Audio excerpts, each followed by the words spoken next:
예, 이번에는 장관급 후보자들의 인사청문회 소식입니다. 여야는 조국 법무부 장관 후보자 등 6명에 대해선 아직 청문회 일정을 합의하지 못하고 있습니다. 정해진 기한 안에 모두 청문회를 진행하자는 여당과 또 각각 따로 해야 한다는 야당이 지금 맞서고 있는 건데요. 이번 주에는 일정이 잡힐 걸로 보입니다.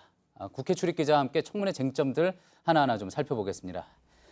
자, 임소라 기자, 먼저 조국 후보자와 관련해서는 사모펀드에 투자한 문제가 논란이 되고 있죠. 네, 그렇습니다. 야당에서는 조국 후보자의 가족이 사모펀드에 전 재산인 56억 원보다 더 많은 74억 원을 투자하겠다고 약정한 부분을 들여다보고 있습니다.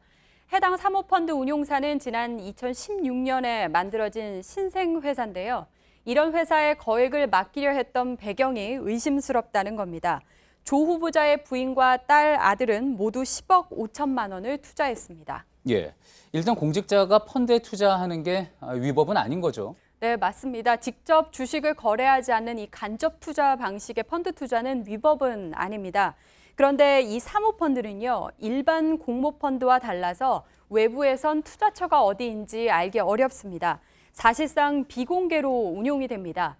그래서 일부 야당에선 후보자 측이 민정수석을 지내면서 얻은 정보를 이용하려 했던 것은 아닌지 이런 의혹을 제기하고 있습니다.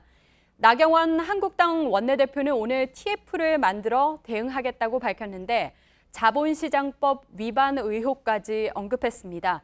그러나 해당 펀드 운용사 대표는 언론 인터뷰에서 투자자들은 투자처를 선정하는데 절대로 관여할 수 없는 구조라고 반박했습니다. 예, 오늘 조 후보자 측 입장이 추가로 나왔더군요. 어떤 내용입니까? 네, 청문회 준비단 관계자가 JTBC와의 통화에서 밝힌 내용인데요. 조 후보자는 부인이 펀드에 가입했다는 정도는 알았지만 구체적인 내용에 대해서는 몰랐다는 입장이라고 전했습니다.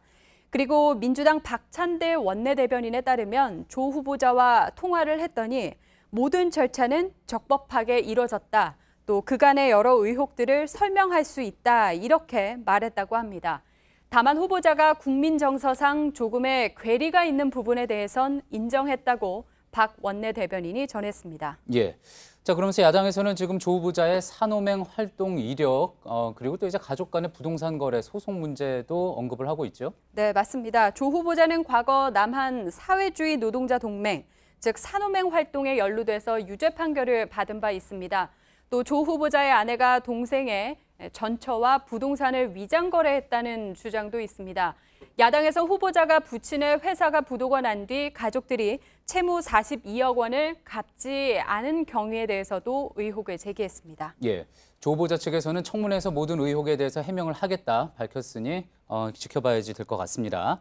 자, 마지막으로 다른 후보자들의 청문회 쟁점도 좀 살펴볼까요? 네, 은성수 금융위원장 후보자의 경우에는 과거 3년 동안 국회의원들에게 2,100만 원을 기부한 사실이 파악됐습니다. 그런데 당시 후보자의 신분이 수출입은행장, 또 한국투자공사 사장 등 국회에서 국정감사를 받는 기관장 신분이 되었습니다.